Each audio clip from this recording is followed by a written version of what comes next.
En el nombre del Padre, y del Hijo, y del Espíritu Santo. Amén.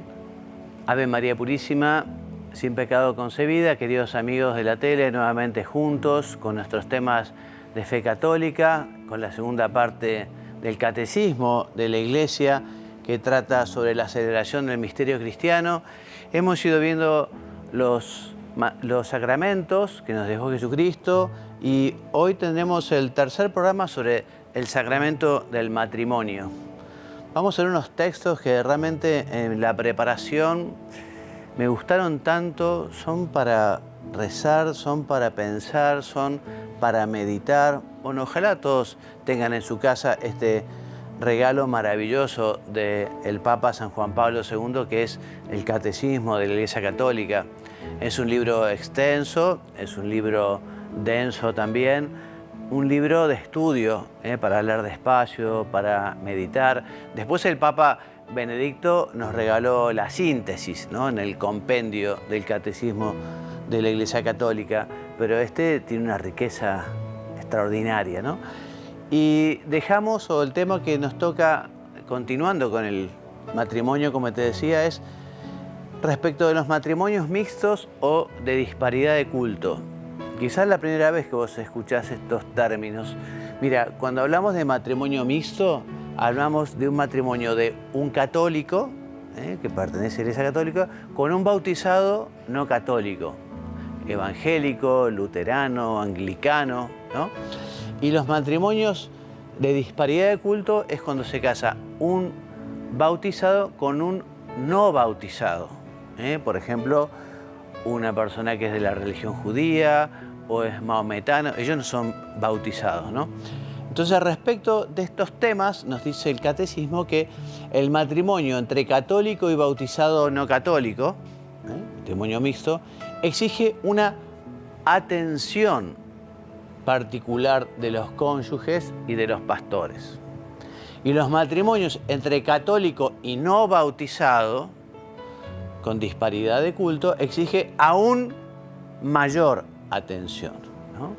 Y vamos a ver justamente cuáles son esas recomendaciones y cuál es esa atención que nos pide la Iglesia. En primer lugar, dice, estas diferencias de confesión entre los cónyuges no constituye un obstáculo insuperable para el matrimonio, pero cuando llegan a poner en común lo que cada uno de ellos ha recibido en su comunidad y aprender también el uno del otro el modo como cada uno vive su fidelidad a Cristo. Pero, nos dice el Catecismo, las dificultades de los matrimonios mixtos, de un católico con un bautizado no católico, no deben ser subestimadas. Por un lado dice, se deben al hecho de que la separación de los cristianos no se ha superado todavía, ¿no? Y los esposos, dice el Catecismo, corren el peligro de vivir en el seno de su hogar ese drama de la desunión entre los cristianos. Y lo que se refiere a la disparidad de culto puede incluso agravar más estas dificultades. Por ejemplo, hay unos textos de las conferencias episcopales europeas, por ejemplo, del casamiento de un católico con los musulmanes, ¿no? Entonces, esos documentos son muy claros porque resulta, dicen, que muchas veces el musulmán que viene a Occidente, que va a Europa, tiene una gran capacidad de adaptación al lugar, a las costumbres, a la forma de vida. Ahora, cuando resulta que regresan a su patria, regresan a su tierra, y bueno, regresan a sus tradiciones, a sus costumbres, a su modo de vida, y eso hace muy, muy, muy difícil el matrimonio, sobre todo por parte de la mujer católica con un musulmán. No es que no sea posible, pero justamente la Iglesia nos invita a estar muy atentos y asegurarse previamente de algunas cuestiones que vamos a ver a continuación, ¿no? Estas divergencias en la fe, en la concepción misma del matrimonio puede existir, ¿no? También mentalidades religiosas muy distintas. Bueno, y esto puede efectivamente constituir una fuente de tensiones entre las familias, entre los cónyuges. Además, recordemos que uno, de alguna manera, quien se casa con toda la familia muchas veces, ¿no? Entonces, el entorno familiar más extenso, un poco más grande, es importante, ¿no? Y sobre todo, también para la educación de los hijos. Se puede presentar la tentación, digamos, de indiferencia religiosa, quizá como para decir, bueno, como para no discutir, para no pelear, que bueno, hay que tratar de no discutir y no pelear. De lo que se trata es de respeto mutuo, admiración mutua, de dejar en libertad al cónyuge para que cada uno viva su espiritualidad, ¿no? Pero la tentación está, ¿no? Dice, bueno, yo para crear cero problema abandono la fe, abandono la práctica de la religión, ¿no? Entonces, ¿qué nos dice el derecho? ¿Qué nos dice la Iglesia respecto a esta atención, a este cuidado, a estas cuestiones previas al matrimonio? Entonces, por un lado nos dice que los matrimonios mixtos necesitan para su licitud, para que no sea ilícito, el permiso expreso de la autoridad eclesiástica. Y para la disparidad de cultos, esta dispensa se convierte en un impedimento para la validez del matrimonio. A ver si pueden distinguir. En el caso de un católico con un bautizado no católico, si hay un matrimonio, sin haber pedido esa dispensa, el matrimonio es válido, pero ilícito. En cambio, esa dispensa por parte del obispo, ya vamos a ver, para el caso de un católico con un no bautizado, esa dispensa es necesaria para la validez. O sea que si no está la dispensa, el matrimonio es nulo, el matrimonio no existe. Entonces, este permiso o dispensa supone, justamente esto es lo que tiene, digamos, la misión de este permiso, ¿no? Supone que ambas partes, tanto el católico como el no católico o el no bautizado, ambas partes conozcan y no excluyan, por un lado, los fines y las propiedades esenciales del matrimonio.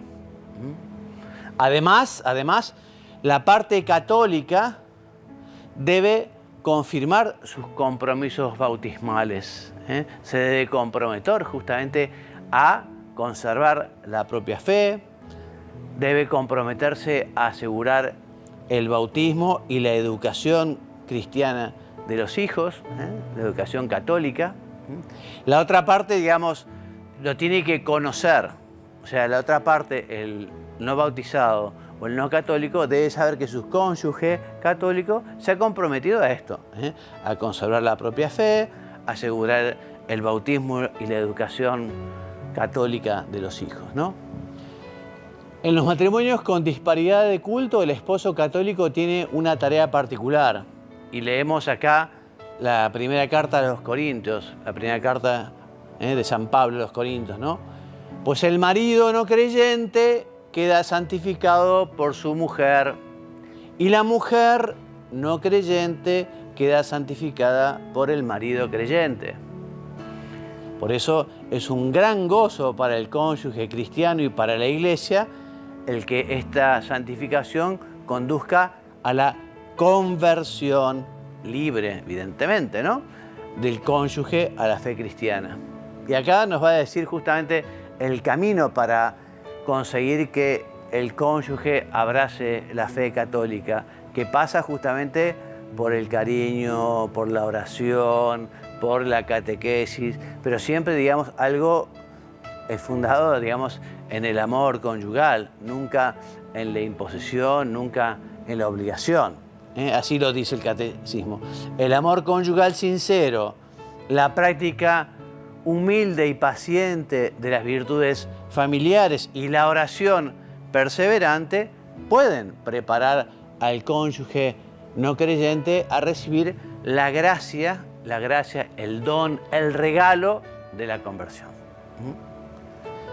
Veamos ahora los efectos del matrimonio. Entonces, recordemos que el matrimonio institucionalmente existe desde la creación. Adán y Eva fueron creados como cónyuges, como matrimonios. Por eso decimos que desde el principio, ¿no?, todo matrimonio válido, se origina entre ellos un vínculo perpetuo y exclusivo por su misma naturaleza, ¿no? Los bautizados, además, se ven fortalecidos justamente por el sacramento que nos dejó nuestro Señor Jesucristo.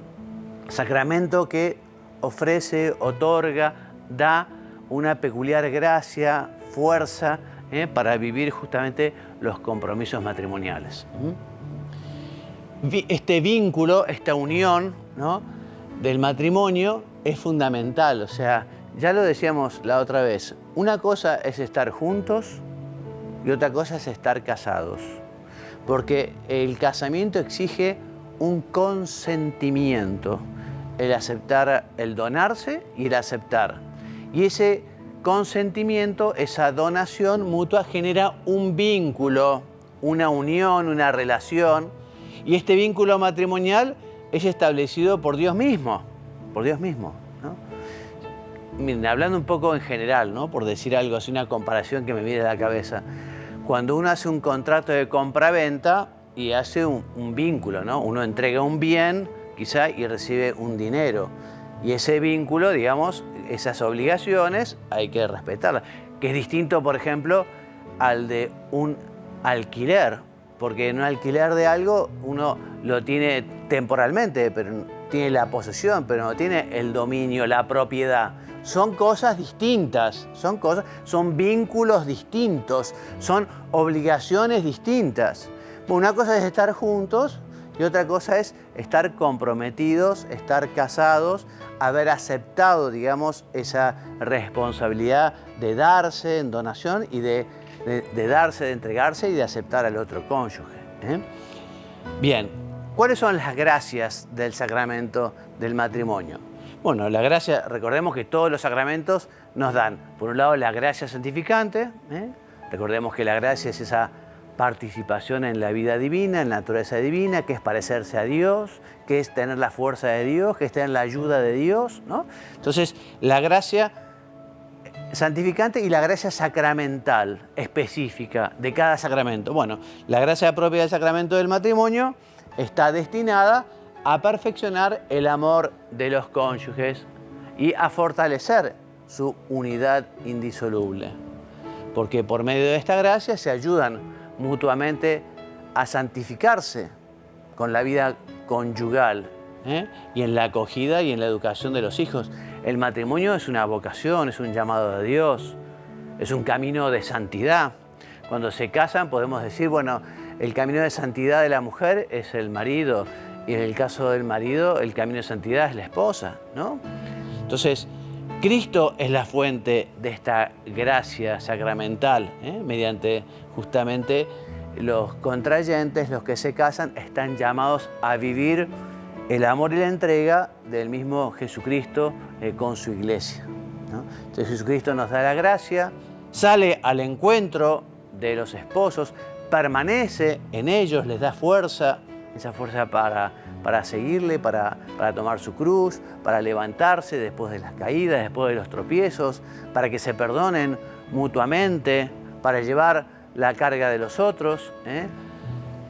La gracia justamente de estar sometidos en el temor de Cristo y de amarse con un amor sobrenatural, delicado, fecundo. Por eso, en las alegrías de su amor y de su vida familiar, les da ya aquí un gusto anticipado de ese banquete de bodas, que luego recibirán en el cielo eternamente, ¿no? Vamos a hacer un corte y vamos a ver las enseñanzas que nos da Monseñor Munilla sobre los divorciados vueltos a casar, según las enseñanzas del compendio. Número 349 del Compendio del Catecismo. ¿Cuál es la actitud de la Iglesia hacia los divorciados vueltos a casar? Y esta es la respuesta. Fiel al Señor, la Iglesia no puede reconocer como matrimonio la unión de divorciados vueltos a casar civilmente. Quien repudia a su mujer y se case con otra, comete adulterio contra aquella. Y si ella repudia a su marido y se casa con otro, comete adulterio, ¿no? Dice Marcos 10, versículo del 11 al 12. Hacia ellos la Iglesia muestra una atenta solicitud, invitándoles a una vida de fe, a la oración, a las obras de caridad y a la educación cristiana de los hijos. Pero no pueden recibir la absolución sacramental, acercarse a la comunión eucarística, ni ejercer ciertas responsabilidades eclesiales, mientras dure tal situación que contrasta objetivamente con la ley de Dios. Bueno, la Iglesia es servidora de la palabra de Jesucristo. La Iglesia no es dueña de la palabra de Cristo, sino servidora. El hecho de que Jesús, con tanta contundencia, y además en un contexto histórico en el que en el mundo judío había una aceptación del divorcio, mayor o menor, ¿no? Y que el hecho de que Jesús en aquel contexto dijese: por vuestra dureza de corazón os permitió Moisés el divorcio, pero ese no es el plan de Dios. Lo que Dios ha unido, que no lo separe el hombre, ¿no? Y el que se separe de su mujer y se case con otra, comete adulterio. El hecho de que Jesucristo afirmase con tal contundencia, ¿no? Pues a nosotros nos hace deudores de esa palabra. Algunos dicen: la Iglesia tiene que adaptarse, tiene que aceptar el divorcio. Si la Iglesia hiciese eso, habría terminado sus días, porque dejaría de ser sierva de la palabra de Dios para constituirse, pues, en alguien que está buscando, pues, una aceptación, de la mentalidad reinante en cada momento, ¿no? Entonces, partimos de ese hecho, el rechazo del divorcio es, por parte de Jesucristo, es objetivo. Y quienes, por lo tanto, se han divorciado y han formado y se han casado por civil en una nueva relación, están en una contradicción objetiva con lo que Jesucristo nos expresa. Ahora, también Jesucristo nos dejó muy claro que Él, desde luego, no rechazaba a las personas que estaban en una situación contradictoria. Más bien Él se caracterizaba porque, al mismo tiempo que hablaba con esta claridad sobre el divorcio, luego Él entraba a comer a casa de los pecadores y a veces incluso le acusaban a Jesús de que tuviese esa cercanía con ellos. Ambas cosas no son contradictorias, Entonces la Iglesia, por lo tanto, también a los divorciados, aunque estén en esa situación objetiva de contradicción con el Señor, pues, como dice aquí, les invita también a vivir dentro de la Iglesia. No les excomulga, fijaros bien, no existe una pena de excomunión frente a las personas divorciadas. Sí que se les dice que no deben de comulgar, pero eso no es lo mismo que la pena de excomunión. La pena de excomunión es otra cosa, que va más allá del no comulgar, la pena de excomunión. No tenemos ahora tiempo para explicarlo. Pide, por lo tanto, les invita a que participen de la vida de la Iglesia, les invita a que oren, a que hagan obras de caridad, a que eduquen a sus hijos cristianamente. Incluso también les invita a que, pues, asuman determinadas, ¿no? Pues, participaciones y responsabilidades en la vida de la Iglesia. Por ejemplo, cuando el Santo Padre, en la encíclica Amoris Laetitia, en el punto 297 habla de este aspecto, pues hace una diferencia, hace una distinción que es muy práctica. Dice él: no será prudente, por ejemplo, pues que una persona que está en esa situación de divorcio público y manifiesto y casada civilmente con otra persona, pues no parece que sea prudente el que ella sea, pues, una catequista, alguien encargado de la transmisión de la fe a otras personas. No parece prudente, pues, que una catequista sea una persona divorciada y que vive en esa contradicción, porque quien explica la fe, pues tiene que comenzar a hacerlo desde el propio testimonio de vida. Pero eso no quiere decir que, por lo tanto, se le excluya de todo, dice el Santo Padre en ese punto de Amoris Laetitia 297. Quizás podrá participar en otro tipo de cometidos o responsabilidades en el seno de la Iglesia o de la parroquia. Quizás podrá pues participar en la actividad caritativa o de otro tipo, ¿no?, en el seno de la Iglesia. Hay que discernirlo. Obviamente es importante discernir de qué manera se puede acompañar a las personas que están en esta situación de contradicción, pero es obvio que nadie tiene que sentirse excluido, expulsado de la vida de la Iglesia, sino vivir pues, con realidad, ¿no? la objetividad de que hay una contradicción grave, pues con la palabra de Jesucristo, que hace que sea imposible en este momento recibir la absolución de los pecados, mientras que no tenga la capacidad de arrepentimiento de ese pecado cometido, ¿no? Que no puede comulgar porque la comunión supone pues, tener un vivir en gracia, y por lo tanto la comunión no es posible recibirla mientras que esté uno en esa situación. Pero la Iglesia no por eso tira la toalla en esa capacidad de acompañar a estas personas, sino que intenta ayudarles para ver si pueden retornar y descubrir la fidelidad al matrimonio verdadero, o discernir si no existió matrimonio verdadero y ver si fuese posible, ¿no?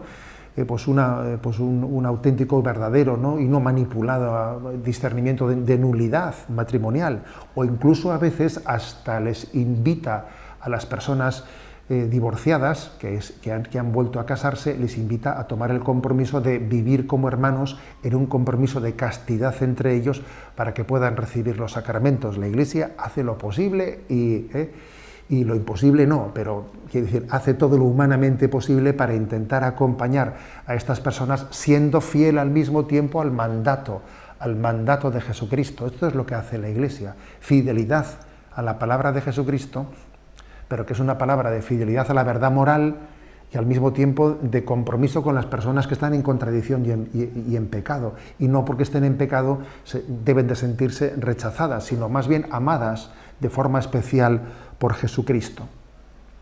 La Iglesia es paciente acompañando. San Juan Pablo II, en la encíclica Familiaris Consortio, hacía una distinción entre la ley de la gradualidad y la gradualidad de la ley, una distinción muy interesante.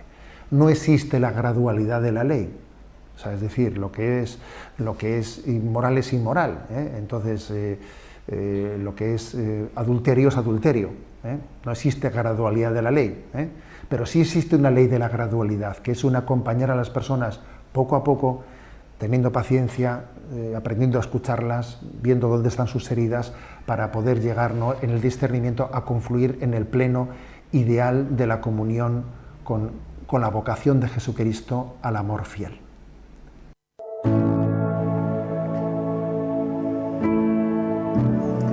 Bueno, pasemos entonces a los bienes y las exigencias del amor conyugal, ¿no? Entonces, en primer lugar, les cuento que el Catecismo dice que el amor conyugal comporta una totalidad en la que entran todos los elementos de la persona.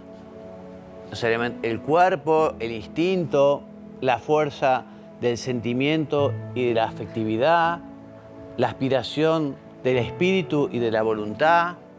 Podríamos decir que toda la conyugabilidad se dona. La mujer su feminidad, el varón su masculinidad, y entrega eso, cuerpo y alma, instinto, sentimiento, cariño, ¿no? Que es algo debido, no es algo más o menos opcional, es algo debido, es algo comprometido. Digamos, no se pertenecen, se han donado. El marido pertenece a la esposa y la esposa al marido, ¿no? Entonces, esta unión, esta responsabilidad, estas exigencias, miran a una unidad profundamente personal que, más allá de la unión en una sola carne, como dice el libro del Génesis, conduce a no tener más que un corazón y un alma para el cónyuge, y por lo tanto exige la indisolubilidad, la fidelidad, la donación recíproca y definitiva, ¿no? Siempre abierta, ya veremos, a la vida, abierta a la fecundidad. Ustedes dirán, pero esto que usted dice, padre, es muy lindo, ¿no? Pero esto es muy difícil. Bueno, esto mismo le dijeron a Jesús, los apóstoles, esto es muy difícil. Sí, nadie ha dicho que ha sido fácil, pero justamente se trata de aprovechar la gracia de Dios, la gracia de Jesús. Se trata también, y este es un gran desafío, y lo hemos dicho en todos los programas, de la preparación previa al matrimonio, del consentimiento mutuo, del conocimiento mutuo para la entrega, muy importante, ¿no? Por eso, se trata de características normales de todo amor natural, conyugal, pero con un significado nuevo, que es el sacramental, ¿no? Que efectivamente el sacramento lo que hace es purificar y consolidar justamente esa naturaleza que tiene el matrimonio, ¿no? Con estos valores que son propiamente cristianos, ¿no? Por ejemplo, unidad e indisolubilidad son bienes y son exigencias de todo matrimonio, no solo del matrimonio sacramental, no solo del matrimonio canónico. Todo matrimonio verdadero exige por su misma naturaleza la unidad y la indisolubilidad, porque justamente es el amor verdadero de los cónyuges. Recordemos, la palabra amor ahora quiere decir tantas cosas, ¿no? Pero cuando hablamos de amor, nosotros justamente hablamos de donación, de entrega, de buscar el bien de la persona amada, ¿no? O sea que el verdadero amor de los esposos, por su misma naturaleza, exige esa unidad, exige esa indisolubilidad que abarca la vida entera. La unidad del matrimonio aparece ampliamente confirmada por la igual dignidad personal. O sea que evidentemente sería un atentado a la dignidad la poligamia, o sea, un varón con muchas mujeres, ¿no? O la poliandria también, que es justamente una mujer con muchos hombres, ¿no? Igual dignidad, igual respeto. La poligamia es contraria a esta igualdad, dignidad del hombre, ¿no? Entonces, hay que pedirle evidentemente a Dios el vivir ese compromiso de amor.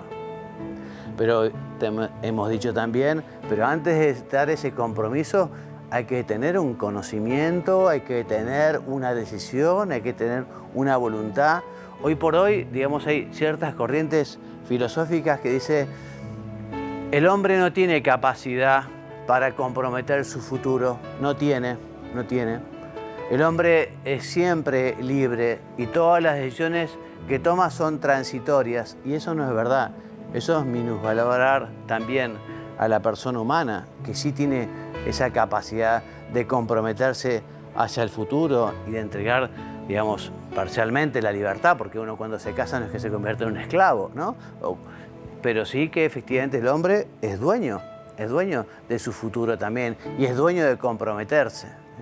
Entonces, esa fidelidad del amor conyugal exige de los esposos, por su misma naturaleza, una fidelidad inviolable. Porque el auténtico amor tiende por sí mismo a ser definitivo. Nadie dice, bueno, yo te quiero por 2 meses, digamos. El amor, digamos, cuando es real, justamente el amor conyugal, porque hay muchos amores, ¿no? De amistad, ¿no? Muchas relaciones. Pero el amor cuando se plasma en un compromiso de entrega, justamente es eterno. Escuchemos un poco las canciones, tantas canciones de amor, y hablan justamente del deseo de trascendencia, de esa eternidad de ese amor. Además, el bien de los hijos también exige fidelidad, ¿no? Y exige esa indisoluble unidad. Una mujer que no supiera si su marido la va a abandonar el día siguiente, es muy difícil que tome la decisión, la determinación de traer un hijo al mundo, ¿no? Es muy difícil. Hoy quizá la mujer, digamos, tiene unos espacios que no tenía en otros momentos en cuanto a capacidad laboral y de desempeño y desarrollo profesional, ¿no? Pero antes quizá era muchísimo más dependiente del marido, ¿no? Pero esto sigue siendo así, ¿no? Uno no va a tener hijos, ¿no? Y además el daño que se les hace a los hijos, ¿no? O sea, hay un montón de encuestas, estudios, bueno, cómo lastima a los niños, ¿no? El que los padres se separen, el que formen otra pareja, ¿no? En fin, muy triste. Entonces, el motivo más profundo también de esta unidad, de esta indisolubilidad, es que ellos están llamados a manifestar esa fidelidad de Dios a su alianza. Están llamados justamente a manifestar el amor de Cristo por su iglesia, Por el sacramento del matrimonio, los esposos son capacitados para representar y testimoniar esta fidelidad. Y por el sacramento, la indisolubilidad del matrimonio adquiere un sentido nuevo y más profundo, ¿no? Entonces, ya digo, gran desafío la preparación para el matrimonio, gran desafío el noviazgo, gran desafío para la Iglesia el poder llegar justamente a acompañar a esos novios, a acompañar a esos matrimonios jóvenes también. Por eso dice el Catecismo, puede parecer difícil, puede parecer incluso imposible atarse para toda la vida a un ser humano.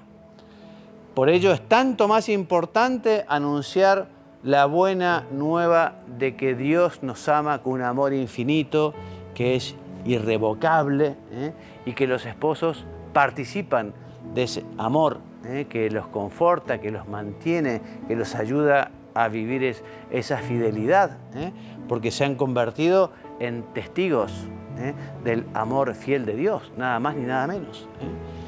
Esos esposos que con la gracia de Dios dan ese testimonio, con frecuencia, en condiciones muy difíciles, merecen gratitud y apoyo de la comunidad eclesial, ¿no? Ahora, la Iglesia también, que es sabia y que es prudente, digamos, también tiene en cuenta que muchas veces la convivencia puede llegar a hacerse imposible, ¿no? Efectivamente. Entonces, la Iglesia admite que haya separación entre dos cónyuges, dos personas casadas, que haya una separación, que termine la cohabitación, el vivir bajo un mismo techo, bajo una misma casa, pero eso no quita que los esposos continúan con el vínculo, continúan con la obligación de fidelidad, de unidad. Por eso dice el Catecismo, los esposos no cesan de ser marido y mujer, esposos ante Dios, ni son libres tampoco para contraer una nueva unión. En esta situación difícil, la mejor solución sería, si es posible, la reconciliación, ¿no? Y al cónyuge inocente, quizá que fue abandonado, que fue dejado por el otro, ¿no?, se le debe una especial atención, cariño, cuidado, acompañamiento por parte de los amigos, por parte también de la comunidad cristiana, parroquial, si es que se puede. La Iglesia mantiene por fidelidad a la palabra de Jesucristo aquello que recoge San Marcos en su capítulo 10. Quien repudia a su mujer y se casa con otra, comete adulterio contra aquella. Y si ella repudia a su marido y se casa con otra, comete adulterio. Y la Iglesia no puede reconocer como válida una nueva unión si era válido el primer matrimonio. Por eso lo escuchábamos también del obispo Munilla, ¿no? Si los divorciados se vuelven a casar civilmente, se ponen en una situación que contradice objetivamente a la ley de Dios, por lo cual no pueden acceder a la comunión eucarística mientras persista esta situación, y por la misma razón no pueden ejercitar ciertas responsabilidades eclesiales. En caso de acercarse al sacramento de la reconciliación o de la penitencia, aquellos que divorciados y que han formado una nueva unión, ¿no?, tienen que justamente reconocer y confesarse que han violado el signo de la alianza y de la fidelidad de Cristo, y también se tienen que comprometer a vivir en una total continencia. Por eso dice el Catecismo, respecto a los cristianos que viven en esta situación y que con frecuencia conservan la fe y desean educar cristianamente a los hijos, los sacerdotes y toda la comunidad, los amigos, los vecinos, los de la parroquia, deben estar especialmente atentos, ¿no?, y ser cariñosos, sobre todo, ya digo, con el cónyuge inocente, ¿no?, que padece la separación porque fue abandonado, ¿no? Entonces, ahora a quienes se han divorciado y se han vuelto a casar no se los ha echado de la Iglesia, ¿no? Ellos pertenecen a la Iglesia y justamente también se los invita a escuchar la palabra de Dios. se los invita a frecuentar el sacrificio de la misa, se los invita a perseverar en la oración, incrementar las obras de caridad, las iniciativas de la comunidad en favor de la justicia. Se los invita justamente a educar cristianamente a sus hijos, a hacer obras de penitencia para implorar de este modo día a día la gracia de Dios, ¿no? Por eso quienes de alguna manera se han divorciado y se han vuelto a casar tienen que procurar estar muy cerca del Señor, porque en fin, la vida uno la va viviendo y no se sabe cómo se va a ir desarrollando. Por eso qué importante también toda esa pastoral de la Iglesia para contener a esas personas que están en esa situación objetivamente irregular.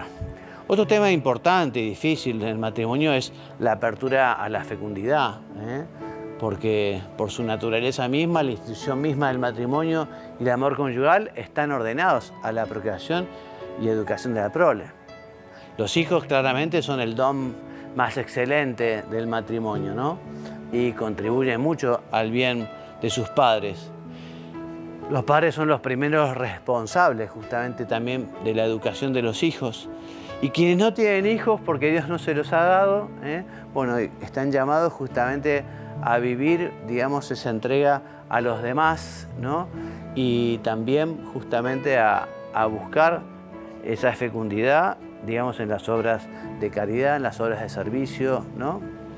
Les decía, los padres son principales y primeros educadores de sus hijos. Si no son ellos, difícilmente pueden ser reemplazados, difícilmente. Por eso también en los colegios, en las instituciones, es importante que también las instituciones educativas se ocupen de los padres, porque justamente si los niños reciben en su casa un modus vivendi, ¿no?, que no tiene nada que ver con las enseñanzas de la Iglesia, después es muy difícil que en el colegio, ¿no?, aquello pueda plasmarse, ¿no? El chico se sentirá como muy dividido, ¿no? Entonces, por eso la formación integral y por eso ocuparse también de los padres, ¿no? Y respecto de lo que te decía, de aquellos que, bueno, no pueden tener hijos, ¿no? Entonces aquí lo dice, ¿no? Esa fecundidad se manifestará justamente en la fecundidad de la caridad, de la acogida, del sacrificio. Y para ir terminando, les cuento que el Concilio Vaticano II ha llamado a las familias, las ha llamado ecclesia doméstica, ¿no? Iglesia doméstica. En Jesús nació una familia, las familias son las células de la sociedad, ¿no? Y justamente es allí, en el seno de la familia, donde se forman buenos cristianos, buenos ciudadanos. Es algo que justamente las autoridades civiles tienen que cuidar, especialmente la familia, ¿no? La vocación a la familia, el cuidado de la familia. Allí se ejercita especialmente ese sacerdocio común de todos los fieles, ¿no? Todos bautizados, tanto del padre de familia, de la madre, de los hijos, de todos los miembros de la familia. ¿Y cómo lo hacen? Bueno, en la recepción de los sacramentos, en la oración, en la acción de gracias, con su testimonio de vida santa, con la renuncia y el amor que se traduce en obras generosas.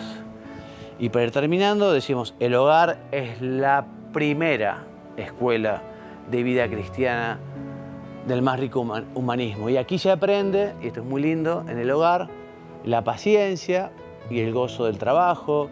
Aquí se aprende de los padres el amor fraterno, el perdón generoso, incluso reiterado, y sobre todo el culto divino por medio de la oración y la ofrenda de su vida. Terminamos hoy nuestro programa y vamos a rezar por las familias. Vos seguramente rezás por la tuya, ¿no? Rezás muchísimo por tus padres, ¿no? Rezás muchísimo por la familia que has fundado. Pero bueno, recemos por las familias en general, porque efectivamente están siendo muy bombardeadas. Hoy la fidelidad conyugal no es algo que esté muy de moda, la unidad tampoco. Por eso justamente se trata de rezar por las familias, apoyar a las familias, acompañar a las familias. Muy bien, me despido entonces hasta la semana que viene. Que Dios los bendiga y los haga muy santos. Amén.